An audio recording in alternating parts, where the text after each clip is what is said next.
আজকে আমরা ঘুরতে যাচ্ছি। অনেকদিন পর আমরা সাইকেলে করে আবার গ্রামের দিকে ঘুরতে যাব। আমরা মাঝে মধ্যে এটা করতাম, কিন্তু প্রায় 2 বছর ধরে করা হচ্ছে না। আর বেশ কিছুদিন ধরে রংপুরের তাপমাত্রা এতই বেশি ছিল যে খুব একটা বিরক্তিকর সময় কেটেছে। তো গতকালকে বৃষ্টি হওয়ার পর আজকে আবহাওয়াটা মোটামুটি ভালো। তো ভাবতেছি আজকে ঘুরে আসি। আজকে আমরা যাবো রংপুর পীরগাছা উপজেলার ইটাকুমারী জমিদার বাড়িতে। আশা করি আমাদের ভালো লাগবে। এই ধরনের ঐতিহাসিক এবং প্রত্নতাত্ত্বিক নিদর্শনগুলো ঘুরে দেখতে সবারই ভালো লাগে। চলুন ঘুরে আসা যাক সেখানে কেমন সেটা। আমরা আমাদের জার্নি এখান থেকে শুরু করলাম। হাতের কাছ থেকে একটা সাইকেল নিলাম, 3টা সাইকেল নিয়ে আমরা আমাদের আজকের যাত্রা শুরু করব। আজকে আমাদের যাত্রাটা হচ্ছে, ভ্রমণটা হবে সাইকেল নিয়ে। অনেকদিন পর সাইকেল নিয়ে ঘুরবো আজকে ভাবতেছি। আমরা আমাদের যাত্রা মডার্ন থেকে শুরু করলাম। মডার্ন পার হয়ে আমরা গ্রামের রাস্তায় ঢুকে পড়েছি। রাস্তাগুলো অনেক সুন্দর ছিল, সেই সাথে আজকের ওয়েদারটা অনেক সুন্দর ছিল। একটা সুন্দর একটা ঘোরার মতো ওয়েদার। আকাশের মেঘগুলো ছিল খুব সুন্দর দেখার মতো। সাদা সাদা মেঘ আকাশে ভেসে বেড়াচ্ছে। অনেকদিন পর গ্রামের দিকে আসলাম। গ্রামের পরিবেশটা অনেক সুন্দর লাগতেছে। জায়গাগুলো অনেক সুন্দর লাগতেছে। আমরা পাকা রাস্তা ছেড়ে আমরা আধা পাকা রাস্তায় আসলাম। এই যে আমার বন্ধু ইমন আর আমাদের উজ্জ্বল। হাই। এদিকে রাস্তায় ধারে বেশ কিছু ভালো দৃশ্য দেখলাম। এখানে বেশ কিছু খেজুর গাছ আছে, যেখানে সেখানে অনেক খেজুর গাছ, এবং খেজুর গাছগুলোতে অনেক খেজুরও ধরেছে। এক ছোট ভাই খেজুর পাচ্ছিল, সে আমাদের কয়েকটা খেজুর খেতে দিল। ভাইকে অনেক ধন্যবাদ। খুব ভালো ছিল খেজুরগুলো।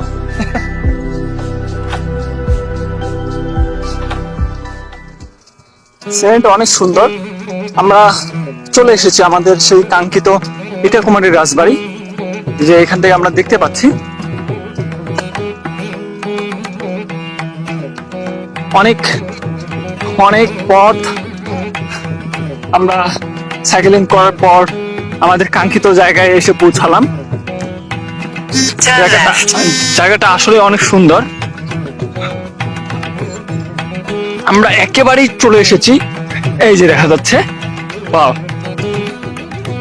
আমরা একেবারেই চলে এসেছি আমাদের সেই কাঙ্ক্ষিত প্রত্নতাত্ত্বিক নিদর্শনে। অনেক সুন্দর একটা জায়গা।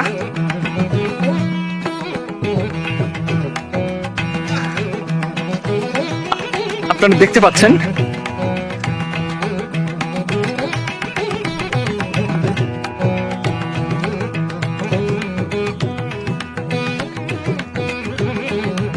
এদিকে বেশ কিছু পুরাতন গাছ, অনেক প্রাচীন মনে হচ্ছে এই গাছগুলো। সেই রাজবাড়ির সাথে সাথে লিচু গাছ দেখতে পাচ্ছি, যেগুলা এই লিচুর গাছগুলো এই বাড়ির সাথে সাথে পুরাতন মনে হচ্ছে। এটা পিছনের দিকে আমরা চলে আসলাম। আমরা থামবো, থেমে ভিতরে ঢুকবো, তারপর সাইকেলটা রেখে আমরা জায়গাটাকে সুন্দরভাবে ঘুরে দেখব। সাইকেল রেখে আমরা এটাকে পরিদর্শন করবো একটু। অনেক পুরাতন একটা জায়গায় এসেছি আমরা, খুব ভালো লাগতেছে। এখানে একটা অনেক পুরাতন একটা কাঠগোলাপের গাছ আছে, অনেক বড়। এই যে এটাকে আমরা দেখবো। কাঠগোলাপের গাছ ফুলও আছে একই সাথে। এই যে আমরা দেখতে পাচ্ছি এখানে একটু পড়ে আছে। তারপর এখানে আরেকটা আছে। তো আমাদের এই পিছনের দিকে আমরা এখানে একটা জায়গায় এসে সাইকেল রাখলাম, আমাদের সাইকেলগুলো রাখলাম। তো পিছনের দিকে একটা বড় পুকুর আছে। পিছনের দিকে একটা বড় পুকুর আছে। আমরা চেষ্টা করবো এখানকার ইতিহাস সম্পর্কে কিছুটা জানার। যাচ্ছি পুকুরের দিকে।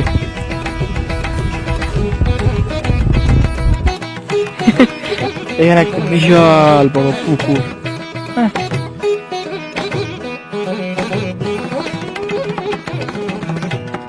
দেখতে পাচ্ছি এটার উত্তর দিকে একটা ছোট ধ্বংসস্তূপ। এটা হয়তো বা কোনো একটা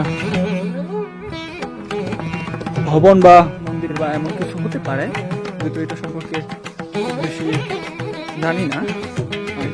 এখানে কোনো মানুষজনও পাচ্ছে না যে ওকে আমি জিজ্ঞেস করতে পারি এটা সম্পর্কে। সংরক্ষণের অভাবে এই ঐতিহাসিক প্রত্নতাত্ত্বিক নিদর্শনটি প্রায় নিঃশেষ হয়ে যেতে শুরু করেছে। এটা কোনো যত্ন নেই। এখানে আমরা একটা কুয়ো দেখতে পাচ্ছি। ধ্বংসপ্রায় দেওয়ালগুলোতে অনেক আগাছা জন্ম নিয়েছে।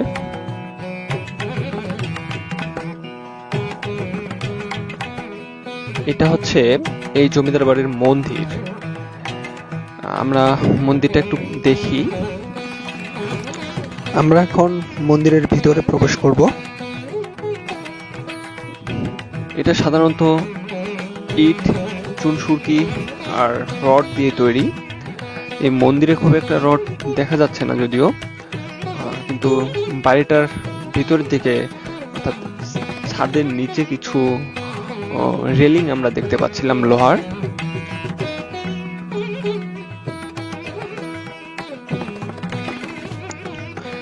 প্রায় 300 বছরের পুরনো এই বাড়ি থেকেই 1783 সালে রংপুরের ঐতিহাসিক প্রজা বিদ্রোহের সূচনা ঘটে। ইটাকুমারীর জমিদার বাড়ি ছিল তৎকালীন অবিভক্ত বাংলার দ্বিতীয় নবদ্বীপ।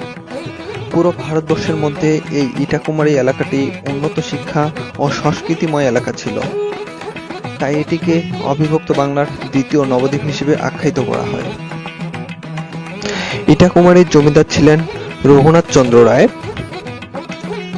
এবং তার পুত্র ছিলেন শিবচন্দ্র রায়, যিনি 1783 সালে এই বাড়ি থেকে রংপুরের কৃষক প্রজা বিদ্রোহের সূচনা ঘটিয়েছিলেন।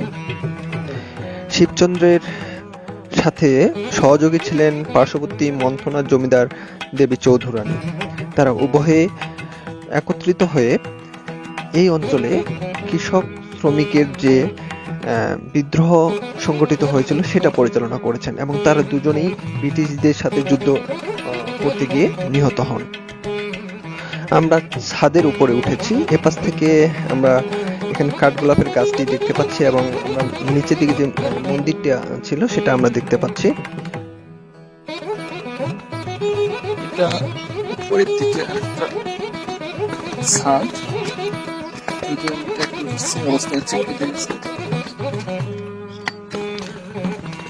মোটামুটি ভাবে আমাদের ঘোরা প্রায় শেষ। আমি একেবারে উপরের দিকে এসেছি। এখান থেকে এর চারপাশটা খুব ভালোভাবে দেখা যায়। আমরা দেখতে পাচ্ছি খুব সুন্দর একটা দৃশ্য। এখান থেকে খুব সুন্দরভাবে দেখা যাচ্ছে। আমাদের ঘোরা প্রায় শেষ। এটা সেই এখানকার বিখ্যাত কাঠগোলাপের গাছ, অনেক সুন্দর গাছটা। আজকে এ পর্যন্তই, আমাদের ঘোরা প্রায় শেষ। আবারও যদি কোনো জায়গায় ঘুরি আবারও আপনাদের সাথে